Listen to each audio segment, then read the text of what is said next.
Hi friends, మీరు చూస్తున్నది మా ఇల్లు. 2015 టైంలో ఎల్లంపల్లి ప్రాజెక్టు, శ్రీపాద ఎల్లంపల్లి ప్రాజెక్టుతో ముప్పునకు గురయ్యాము. దీంతో చుట్టుపక్కల వాళ్ళు అంతా ఇళ్ళను కొందరు వెళ్ళిపోయారు. చాలా తక్కువ మంది రేర్గా అంటే నుండి ఎంతో ఇష్టపడి మా డాడీ మా మమ్మీ కష్టపడి కట్టుకున్న ఇల్లును ఇప్పేయడం ఇష్టం లేక ఇలానే ఉంచాము.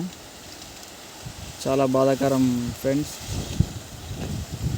జస్ట్ ప్రాజెక్ట్ అనేది దగ్గర ఈ నుంచి 100 మీటర్, ఓన్లీ 100 మీటర్కే ఇదంతా వాటర్ అయి ఉంటాయి ఫ్రెండ్స్. టోటల్ పెద్ద ప్రాజెక్టు ఫ్రెండ్స్, చూడండి ఇంత పెద్ద ప్రాజెక్టు. ఈ బ్యాక్ వాటర్ మొత్తం టోటల్ ఇక్కడ ఇల్లు వరకు వస్తాయి ఫ్రెండ్స్.